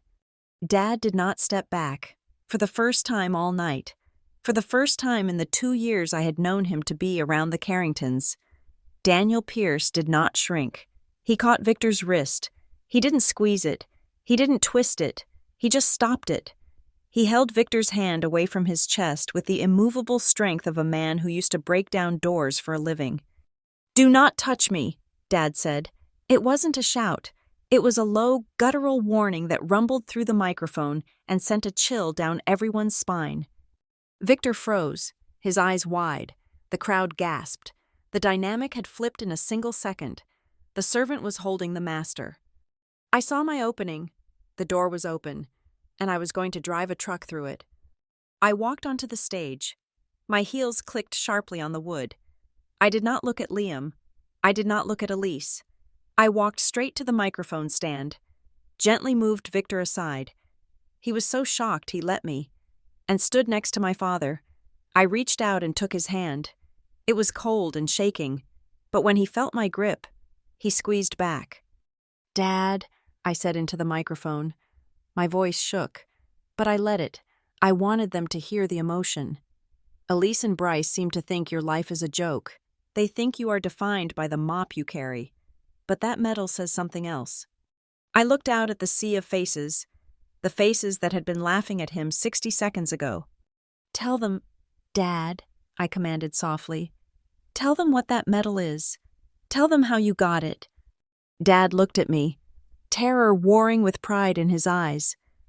He looked at the medal, then at the crowd, and finally, his gaze landed on Victor, who was now standing a few feet away, pale and sweating. "I was a firefighter," Dad began. His voice was raspy, unpolished, a stark contrast to the smooth, educated tones of the Carringtons. "Back in the city, Engine Company 42. A hush fell over the room again, but this time it was respectful. "It was 25 years ago," Dad continued, his eyes drifting to the middle distance, seeing things no one else could see. "We got a call, an apartment complex fire, Harbor Crest. It was a big building, low income, lots of families, kids." At the mention of Harbor Crest, I saw a few of the older guests stiffen. They remembered. "When we got there, the fire was already on the 4th floor, Dad said, his hand unconsciously drifting up to touch the metal. "We went in, standard procedure, but when we tried to get the residents out through the east stairwell, the doors wouldn't open." He paused, swallowing hard, fighting back a sob that had been stuck in his throat for 2 decades. "They were chained shut," he whispered. The microphone caught every trembling nuance. "Heavy industrial chains, padlocked from the outside. The landlord had done it to keep drug dealers out," he said, "but he trapped the families in—" "That is enough!" Elise shouted from the side of the stage. She was trembling, her face a mask of fury. "This is a party! We do not need to hear these depressing stories. The band, play something now." The band did not play. The drummer sat with his sticks in his lap, staring at Dad. "The alarms were off," Dad said, his voice rising, gaining strength. He wasn't talking to the crowd anymore. He was testifying. "The sprinkler system was dry. There was no water in the standpipes. We had to carry people down through the smoke because the building was a death trap. I carried a little girl. She was 6. Her name was Maya. I got her out, but I couldn't get her brother." A woman in the back row covered her mouth with her hand. I testified, Dad said, turning to look directly at Victor. After the fire, when the lawyers came, when the money came, they told me to say the doors were open. They told me to say the tenants panicked. They offered me $10,000 to change my report. Victor made a move as if to lunge at him again, but two of the investors near the stage stepped forward, blocking his path. They wanted to hear the end of this. I didn't take the money, Dad said. I told the truth. The building was owned by a shell company, but the parent company, the one that ordered the cutbacks on safety, the one that ordered the doors chained to save on security guards, that was Carrington Urban Developments. The name hung in the air like a guillotine blade. Victor Carrington, Dad said, pointing a shaking finger at the man in the tuxedo. He sat across from me in the deposition and told me I would never work in this city again if I spoke up. He told me I was a nobody, and he was right. I am a nobody. But I did not let those people burn in silence. Lies! Elise shrieked. She rushed to the center, trying to grab the mic from Dad. He is senile. He is a bitter, old janitor making up stories to ruin our night. That case was settled. It was proven to be tenant negligence. Was it? I asked, stepping between Elise and my father. I reached into my clutch and pulled out the folded, yellowed piece of paper I had been carrying all night. It was the copy of the article from the City Chronicle, dated 25 years ago. The headline was bold and black. Hero firefighter exposes Carrington negligence in fatal blaze. Below the headline was the photo, the same one Derek had found in the archives, the same one I found in Dad's box. It showed Daniel Pierce, young and soot-stained, pointing at a chained door while a man in a suit, a younger, sharper Victor Carrington, looked away from the camera. I walked over to the table where the governor was sitting. I placed the paper gently in front of him. Then I took the copy of the liability waiver with Victor's signature and Monica Reyes's statement, and I handed it to the head of the bank that financed Carrington's projects. Read it, I said, my voice projecting without the mic. Read the name on the investigation report. Read the name of the man who signed the order to cut the security budget. The banker picked up the paper. He adjusted his glasses. He looked at Victor, then back at the paper. He didn't say a word, but he slowly placed his napkin on the table and pushed his chair back, creating a physical distance between himself and his host. You destroyed him, I said, turning back to Victor and Elise. You didn't just fire him, you blacklisted him. You used your influence to make sure he was transferred, harassed, and pushed out of the department until he had no choice but to take a job fixing boilers to feed me. You took a hero and you turned him into a punchline because he dared to cost you money. The room was absolutely silent now. No one was eating, no one was drinking. The aura of wealth and invincibility that usually surrounded the Carringtons had evaporated, leaving behind the ugly, naked truth of their greed. Dad looked at me, tears streaming down his face. I am sorry, Gabby, he choked out. I didn't want you to know. I didn't want you to be ashamed. Ashamed? I asked, my voice breaking. I reached up and touched the metal on his chest. Dad, this is the only thing in this entire room that is real. You are the only man here worth anything. I wrapped my arm around him, and for the first time in my life, I didn't care about the peeling paint or the old car or the janitor uniform. I stood tall in the wreckage of the Carrington reputation, holding on to the man who had saved me in more ways than one. Victor was shaking. He looked around the room, desperate for an ally, for someone to laugh it off, for the old boys club to kick in and save him. This is preposterous, he stammered. It was a business decision. It was legal. We settled. This is entrapment. But the eyes staring back at him were cold. These were people who valued reputation above all else, and Victor had just become radioactive. I took a deep breath. There was one last thing to do, one last tie to cut. I turned slowly to look at Liam. He was standing at the edge of the stage, his face a mask of shock and confusion. He looked from his father to me, then to the newspaper on the governor's table. He looked like a child who had just been told Santa Claus was a murderer. I walked to the edge of the stage, stopping just feet above him. I held the microphone one last time. "Liam," I said. He looked up, his eyes pleading with me to stop, to fix it, to go back to the way things were 5 minutes ago. "You said your father hates ingrates," I said softly, but the speakers carried it to the back row. "You said he hates the people who ruined his reputation. That is my father, Liam. My dad is the man your family destroyed." I paused, letting the weight of it settle on his shoulders. "So tell me," I asked, my voice trembling with the finality of what I was about to do. "Did you know? Did you know who my father was when you asked me to marry you? Or were you just as blind as the rest of them?" The question hung in the air, heavy and suffocating. Liam opened his mouth, but no sound came out.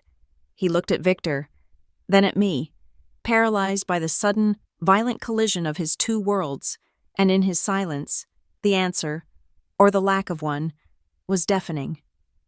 Liam stood at the foot of the stairs, looking up at me as if I were a stranger who had just spoken a language he did not understand. The color had drained from his face, leaving him looking younger, more vulnerable, and utterly lost. "I did not know," he said. His voice was hollow, barely audible over the low hum of the air conditioning. "Gabrielle, I swear to you, they told me it was a frivolous lawsuit. They told me it was a group of greedy tenants trying to exploit a loophole. I never knew. I never knew there were locked doors. I never knew about your father." He turned to look at Victor. "Is it true? Did you pay people to change their stories?" Victor sneered, adjusting his cufflinks with a sharp, aggressive motion. "Do not be naive, Liam. That is how business works. You manage the narrative. You protect the asset. This man," he gestured violently at my father, "was a liability, a loose cannon. We did what we had to do to save the company that pays for the clothes on your back." "He saved children. Victor," I said, my voice cutting through his bluster. "He saved lives while you were busy saving your profit margins." Elise stepped forward, her face a mask of frantic damage control. "Liam, darling, listen to me. This is all ancient history. It is a manipulation. Gabrielle is emotional. She does not understand the complexities of the real world. We accepted her, didn't we? We welcomed her despite all of this." "Accepted me?" I let out a short, sharp laugh. It was time to burn the last bridge. I reached into my clutch and pulled out the small digital recorder. I held it up to the microphone. "Let us hear how much you accepted me, Elise." I pressed play. The audio quality was crisp, amplified by the devastatingly expensive sound system of the Glasshouse Pavilion. "We have to ensure the integrity of the estate." Victor's recorded voice boomed through the hall. "When a family like ours brings in someone from a different financial background, ensure she leaves with nothing if she breathes wrong." Then came Elise's voice, unmistakable and dripping with condescension. "We would hate for your family's debts or liabilities to become an issue. We cannot exactly tell the governor the father of the bride spends his days plunging toilets. We might just say he is in facilities management. We do not want people confusing him with the waitstaff." The recording clicked off. The silence that followed was absolute. I looked at the crowd. The guests were not looking at the floor anymore. They were looking at Elise with open disgust. She had been stripped of her social armor. She wasn't the benevolent matriarch. She was a bully who mocked the working class while sipping champagne.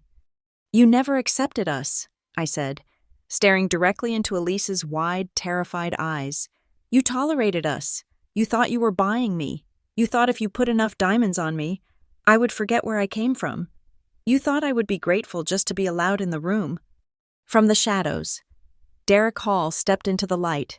He walked with the confidence of a man who held all the aces. "My name is Derek Hall," he announced, his voice projecting clearly. "I am a senior investigative reporter for the City Chronicle. I have spent the last 6 months compiling a retrospective on the construction industry in this state." He held up a thick manila folder. "I have the original fire marshal reports from Harbor Crest," Derek said, locking eyes with Victor. "I have the testimony of 3 other firefighters who were pressured into silence. And as of tonight, thanks to Mr. Pierce, I have the missing link connecting the order to chain those doors directly to the executive office of Carrington Urban Developments. Victor's face turned a dangerous shade of purple. You cannot use that. That is private property. I will sue you. I will sue this entire room for defamation. You are all witnessing a smear campaign. Actually, Victor, a voice rang out from the back table. It was Arthur Sterling, one of the most prominent defense attorneys in the city. He stood up, buttoning his jacket. If the allegations involve criminal negligence, resulting in a death toll of 12 people, specifically regarding fire safety codes, there is no statute of limitations on the public interest, and if you threaten to sue everyone here, you are going to need a much bigger legal team. You are done. Victor looked at Arthur, then at the governor, who was studiously looking at his phone, distancing himself with every second that ticked by. Victor turned his rage on the only target left. He pointed a shaking finger at Liam. Fix this, Victor snarled. Control your woman. Get her off that stage. Take that ridiculous medal off her father and tell these people it is a misunderstanding. Now. Elise grabbed Liam's arm, her nails digging into his tuxedo jacket. Liam, please. You cannot let them destroy your family. Think of your future. Think of everything we have built for you. Tell them it is a lie. Liam stood in the center of the storm. He looked at his father, red-faced and tyrannical. He looked at his mother, desperate and cruel. Then he looked up at me. I slowly slid the diamond ring off my finger. It felt like shedding a shackle. The stone caught the light, cold, hard, and perfect. I walked down the 3 steps of the stage and stood in front of him. I reached out and pressed the ring into his palm.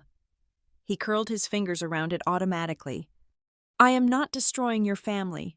Liam, I said, my voice steady, though my heart was breaking. They did that themselves. They built an empire on the suffering of people like my dad, and then they invited him here to laugh at him. I cannot marry into that. I cannot take that name. Liam looked down at the ring in his hand. He looked at my father, who was still standing on the stage, head bowed, the medal shining on his chest. Dad wasn't looking at the crowd anymore. He was looking at Liam, waiting. Liam! Victor roared. If you walk out of here with her, you are finished. Do you hear me? I will cut you off. No trust fund, no company, no inheritance. You will be nothing. You will be just like them. The threat hung in the air, vicious and final. It was the weapon Victor had always used. Money, fear, control. Liam closed his eyes for a second. When he opened them, they were clear. He looked at his father with a strange expression, not of fear, but of pity. If what they say is true, Liam said, his voice gaining strength, and I think we all know it is, then you are not the victims here, Dad. How dare you? Elise gasped. I have spent my whole life afraid of you, Liam said, turning to Victor.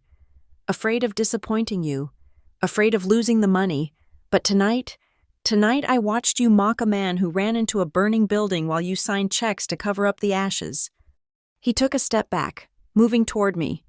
I do not want the company, Liam said, and I do not want the money, not if it costs this much. You are making a mistake, Victor screamed, slamming his hand on a table, making the silverware jump. You are walking away from millions. I am walking away from you, Liam said. He turned to me. Gabrielle, he said softly, I need time. I need to figure out who I am when I'm not a Carrington. I have a lot to unlearn, but I will not stand on that side of the room anymore. He looked at my father. Mr. Pierce, Liam said, his voice thick with emotion. I am sorry. I am so sorry. Then, without looking back at his parents, Liam turned and walked toward the exit. The sound of his footsteps echoed on the polished floor. The room erupted into chaos. Victor was shouting at his lawyers. Elise was sobbing, collapsing into a chair. Derek Hall was typing furiously on his phone. I stood there, watching Liam's retreating back. He had done it. He had broken the cycle. He had chosen truth over power. Part of me wanted to run after him, to hold him, to tell him we could figure it out. But I stayed put. I turned back to the stage and reached up to help my father down. His hand was shaking, but he held his head high. We walked through the crowd, past the stunned faces of the elite, past the ruined reputation of the Carrington dynasty. Liam had made his choice, and I had made mine. Tonight was not about romance, it was about justice. And as we walked out into the cool night air, leaving the glasshouse pavilion behind us, I knew that while my engagement was over, my life, my real life, was just beginning. The neon sign of the all-night diner buzzed with a low, electric hum that felt like the only sound in the world. It was 2 a.m. We were sitting in a vinyl booth that smelled of old coffee and bleach, a scent that used to shame me, but tonight felt like the cleanest thing I had inhaled in years. My father sat across from me. He had taken off his suit jacket and rolled up the sleeves of his stained shirt. The Medal of Valor was still around his neck, resting on the table now, a heavy metal disc sitting between a bottle of ketchup and a sugar dispenser. Derek Hall sat next to him, typing furiously on a laptop, his face illuminated by the blue glow of the screen. "I have enough," Derek said, not looking up. "I have more than enough.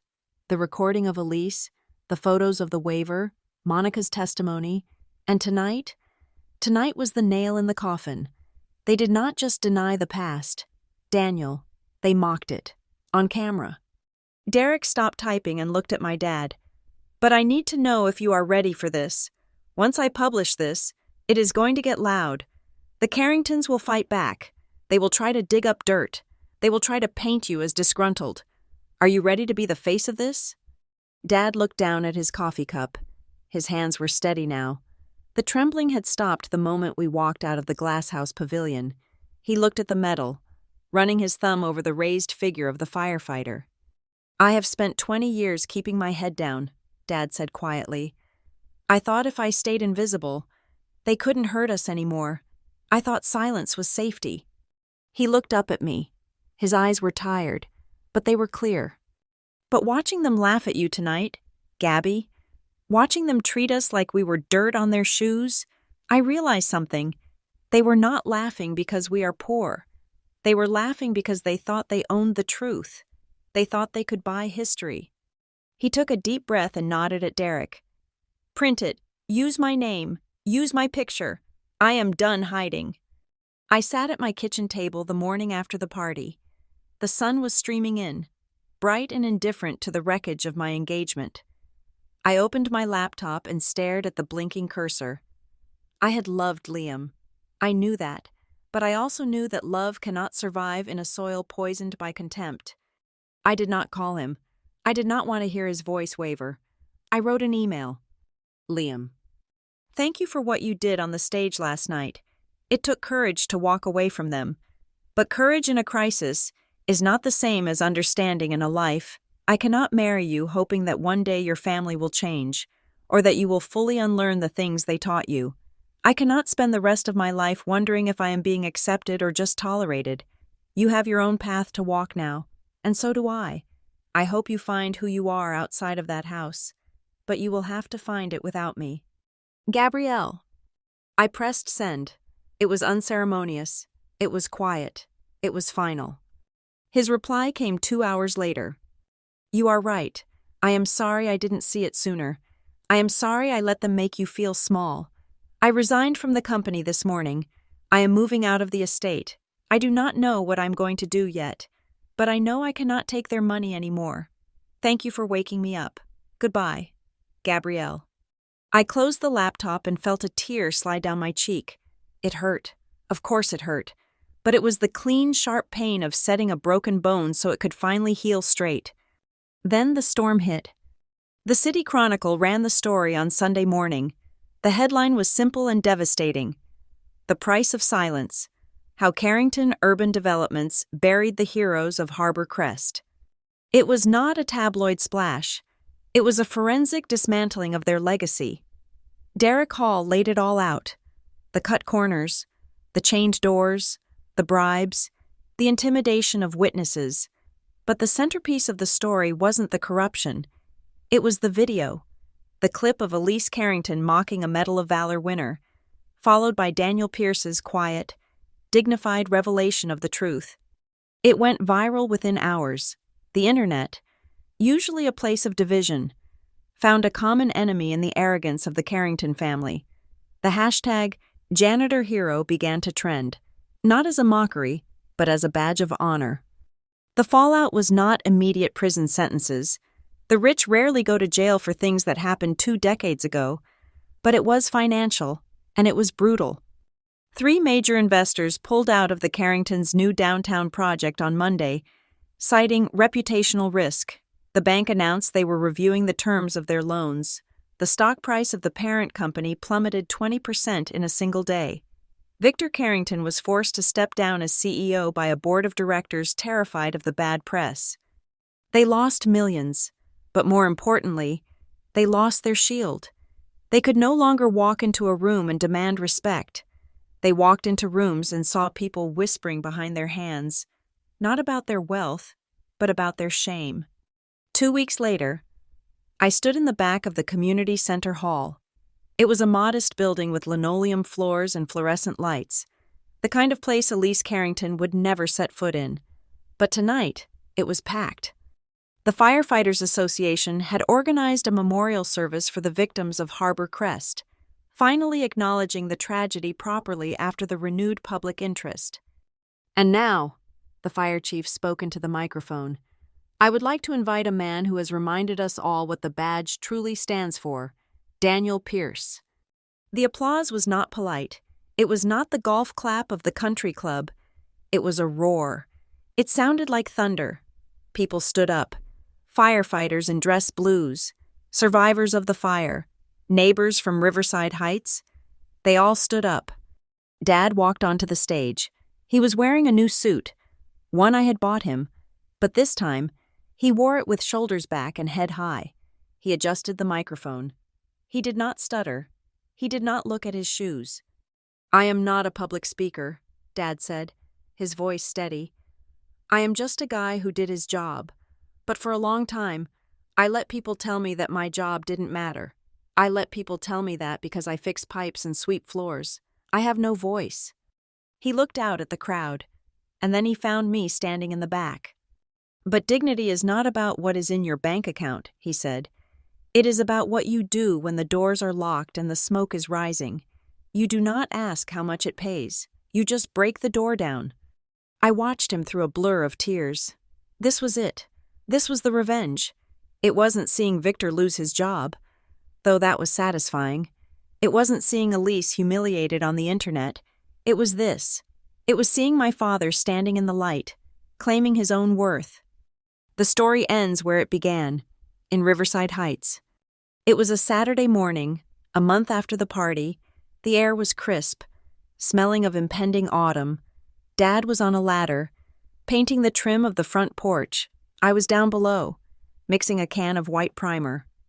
The house still leaned a little to the left. The neighborhood was still gritty. We were not rich. I was still driving my old sedan, and Dad was still working maintenance, though now, the teachers at his school stopped him in the hallway to shake his hand. You missed a spot? I teased, pointing to the corner of the eave.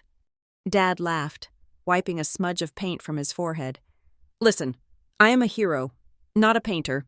Cut me some slack. He climbed down the ladder and sat on the porch steps, wiping his hands on a rag.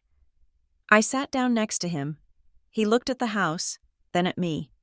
You know, he said thoughtfully, if you ever decide to get married again, we can just do a backyard barbecue, burgers and dogs. I laughed, resting my head on his shoulder. Deal, and we will only invite people who know how to open their own doors. Dad smiled. Reaching into his pocket, he pulled out the Medal of Valor. For years, he had kept it in a box, or hidden under layers of cotton and shame. He held it in his palm for a moment, the sun catching the scratched silver surface. Then, with a deliberate, slow movement, he put it around his neck. He didn't button his shirt over it. He let it hang there, resting against the paint-stained flannel, bright and visible. He patted my knee. Come on, let us finish this trim. I want this house to shine.